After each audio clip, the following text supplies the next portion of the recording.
Assalamualaikum warahmatullahi wabarakatuh. Selamat pagi anak-anak. Kembali bertemu dengan Bu Guru, Bu Inar, untuk mapel kimia. Melanjutkan pembahasan dari bab kemarin tentang struktur atom ya.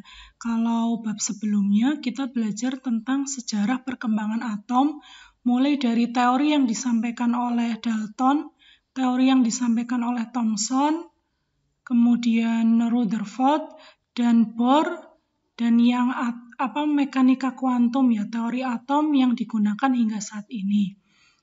Nah, untuk materi berikutnya itu kita akan belajar tentang partikel-partikel dasar atom. Jadi menurut teori Thomson ya, mulai dari teori Thomson bahwa atom itu tidak hanya kalau teori Dalton itu atom merupakan bola pejal yang sangat kecil gitu ya. Kemudian disusul teori Thomson yang menyebutkan bahwa atom itu merupakan bola bermuatan positif dengan elektron yang tersebar merata begitu.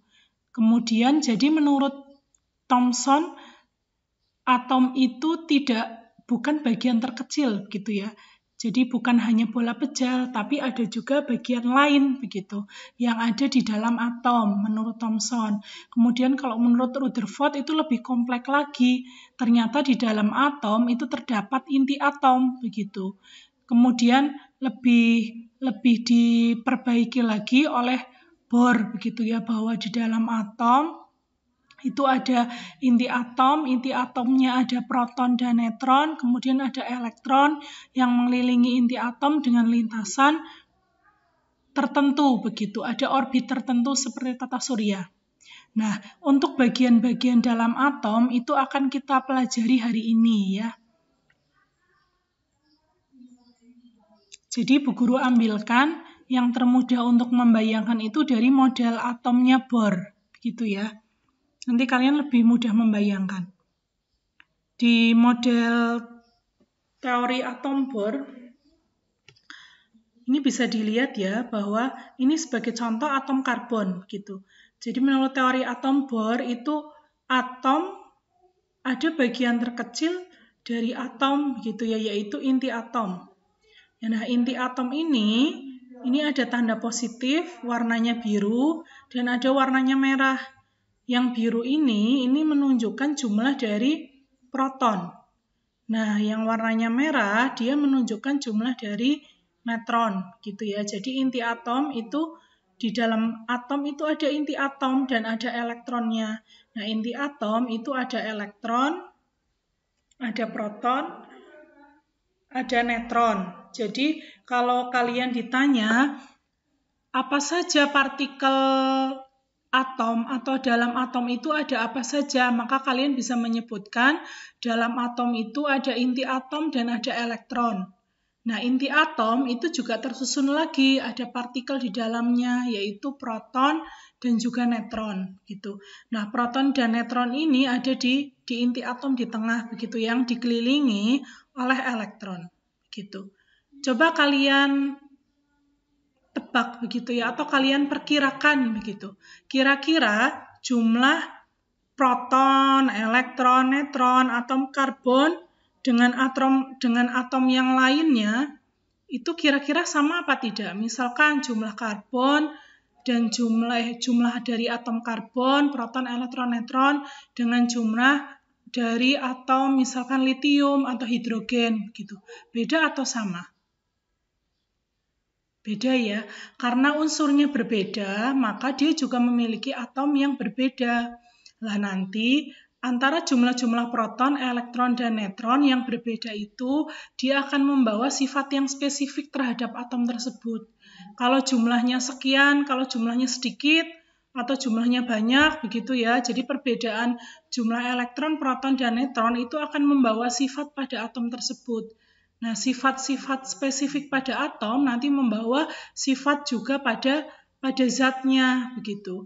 Makanya misalkan sifat fisik antara oksigen misalkan dengan belerang. Walaupun sama-sama unsur, tetapi oksigen itu dia di alam wujudnya gas. Sementara belerang itu di alam adalah wujudnya padat. Walaupun sama-sama unsur, ternyata mereka memiliki sifat yang berbeda. Nah, ini salah satu faktornya adalah karena jumlah zat penyusun atomnya itu juga berbeda begitu. Kondisi elektron, kondisi proton, kondisi neutronnya itu berbeda begitu. Jadi masing-masing atom itu memiliki jumlah proton, elektron, neutron yang berbeda. Nah, kalau penggambaran teori atom Bohr itu selain ada inti atom, dia juga akan ada elektron yang mengelilingi inti atom dengan lintasan tertentu.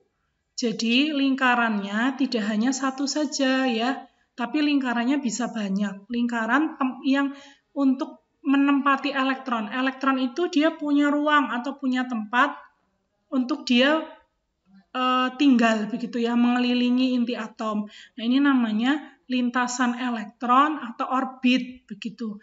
Nah, ini orbit atau lintasannya, lingkaran ini tidak hanya satu saja, ada yang 2, ada yang 3 begitu ya. Nanti disesuaikan dengan jumlah elektronnya. Semakin banyak jumlah elektron, tentu saja lintasan atau lingkarannya itu akan semakin banyak. Gitu ya, terpahami ya. Dan masing-masing atom, ini Bu Guru ulangi lagi, dia memiliki perbedaan di jumlah proton, elektron, neutron maupun perbedaan jumlah orbitalnya, tempat elektron menempati, begitu ya.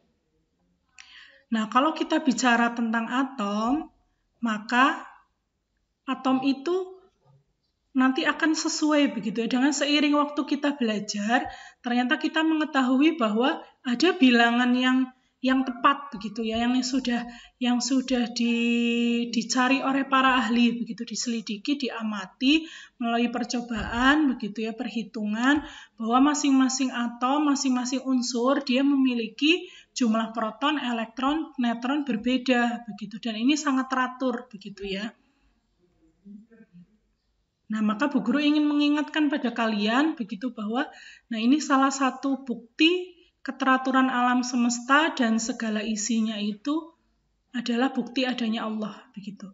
Jadi kalau kemudian kita itu melihat alam semesta kok teratur sekali, ini kalian bisa melihat bagaimana struktur atom dari Al. Al itu nama unsur dari aluminium ya, dia lambang unsur dari aluminium.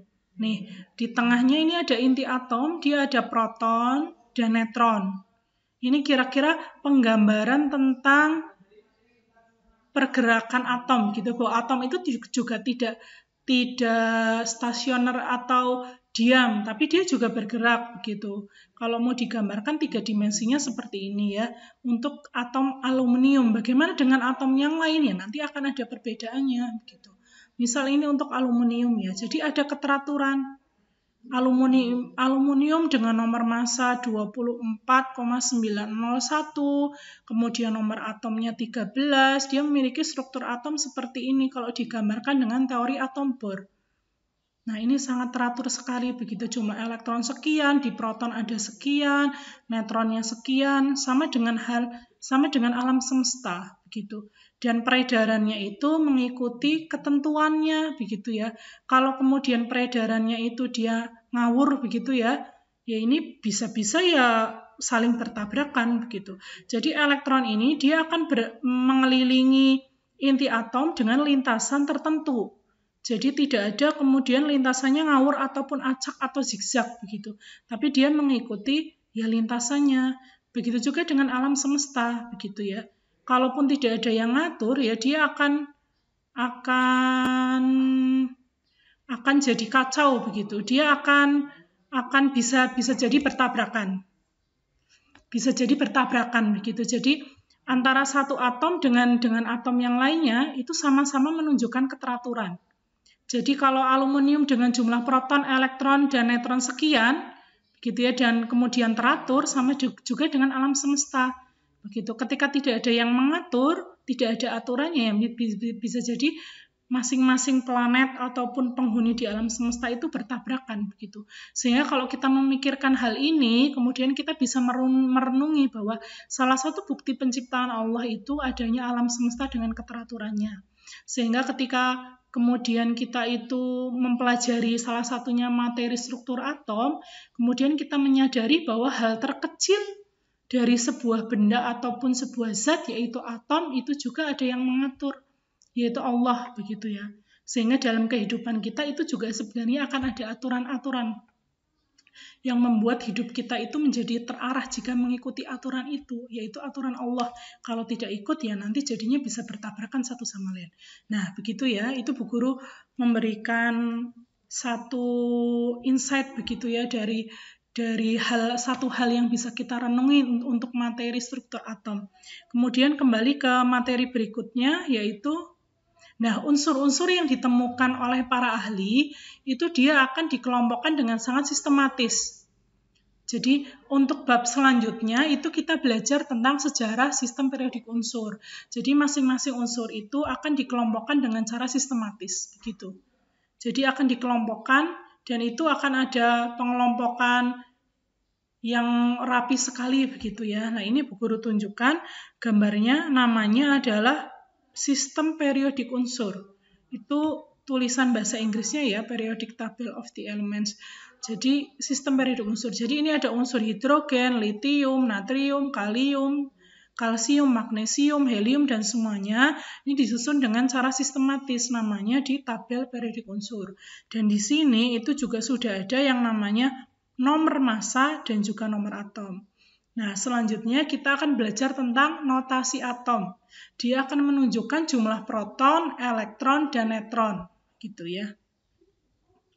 Notasi atom. Jadi notasi atom itu ini lambang ataupun cara menuliskan begitu ya, untuk menunjukkan berapa jumlah proton, berapa jumlah elektron, berapa jumlah neutron dalam suatu unsur. Ini Bu Guru beri contoh, misalkan unsur litium.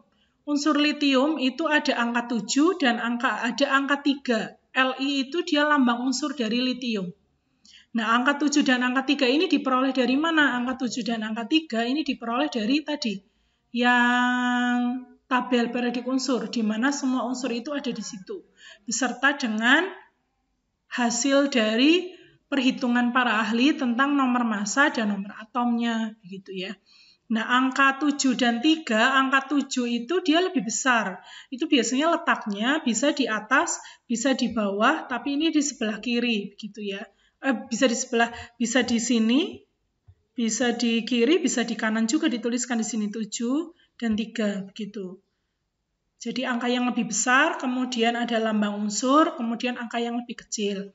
Nah, angka yang lebih besar itu dia namanya adalah nomor massa. Jadi 7, angka 7 itu dia menunjukkan nomor massa. Sedangkan angka 3 dia menunjukkan nomor atom. Nah, nomor massa itu apa? Nomor massa menunjukkan jumlah proton dan neutron.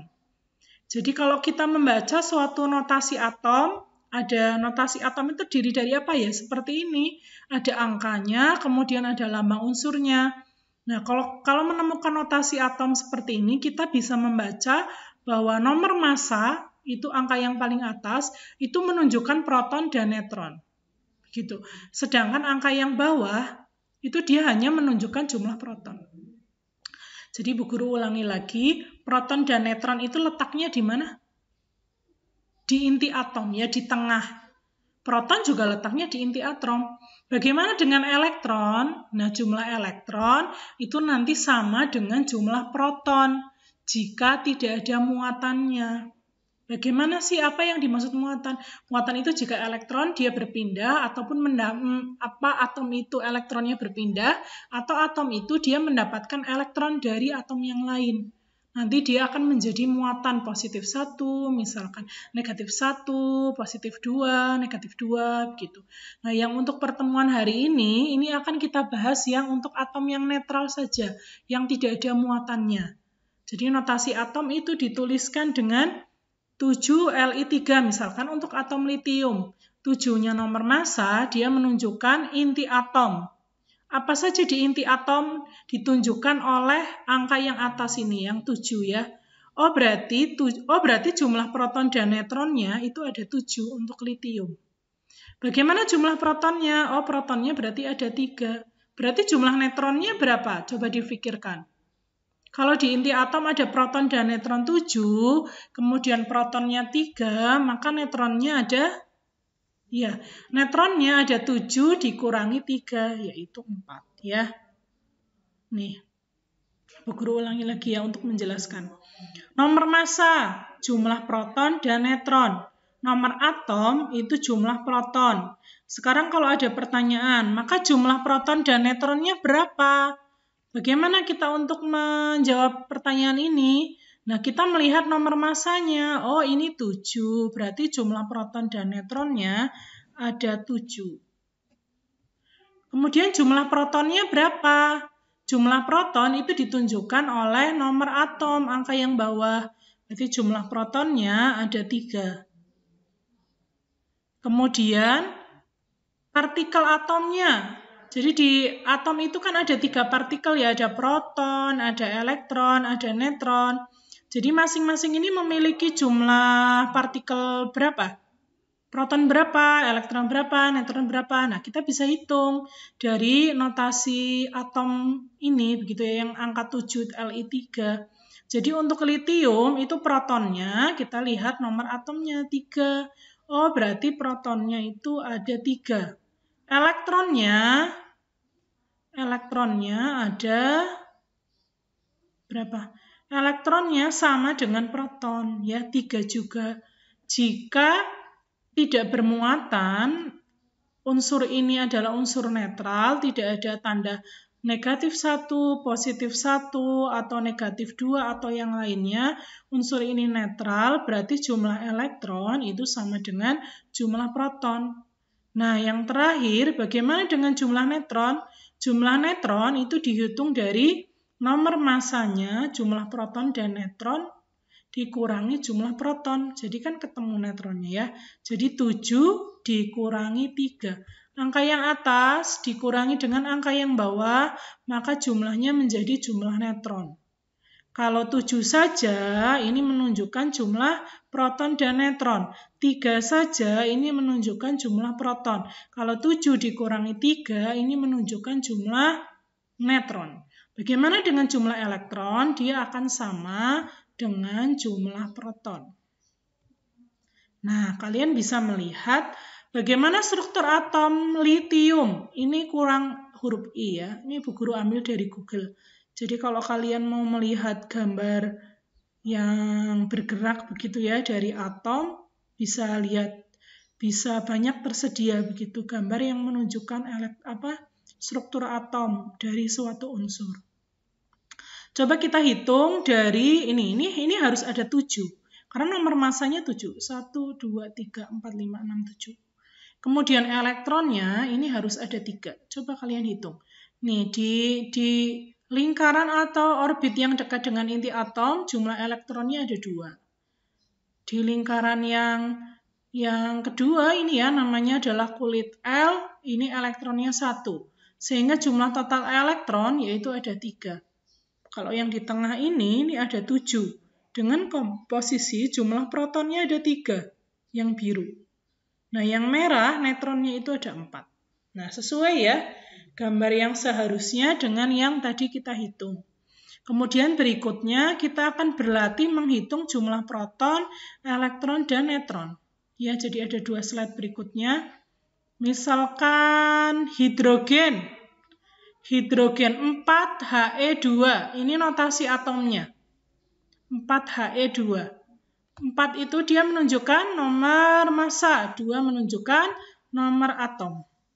Bagaimana jumlah proton dan neutron? 4, gitu ya.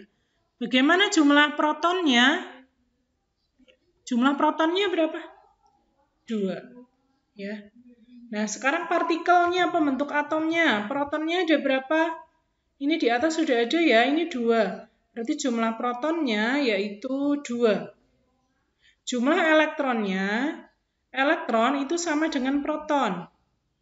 Jadi 2 juga. Bagaimana neutronnya? Nah, neutronnya itu berarti yang angka atas dikurangi dengan yang angka bawah. Karena angka atas itu proton, neutron, yang bawah hanya proton saja.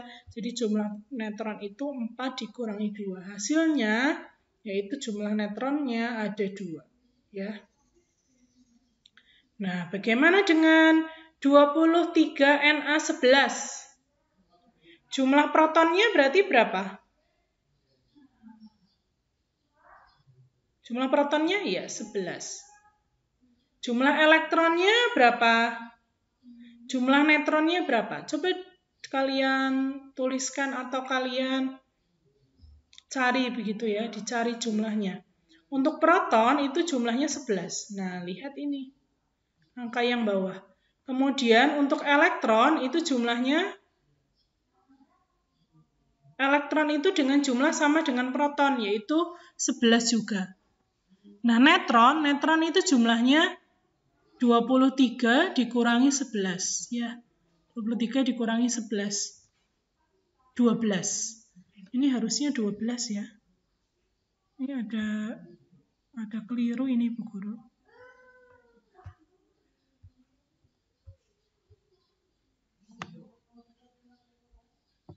Harusnya jumlahnya 12 ya. Dari mana? Dari 23 dikurangi 11. Jadi hasilnya adalah 12. Gitu ya. Jadi harusnya neutron itu 12 ya. Jelas ya sampai di sini. Nah, begitu saja untuk pertemuan hari ini. Mudah-mudahan kalian tetap sehat dan bisa ikut belajar begitu ya, meskipun kita masih belajar online begitu. Terima kasih.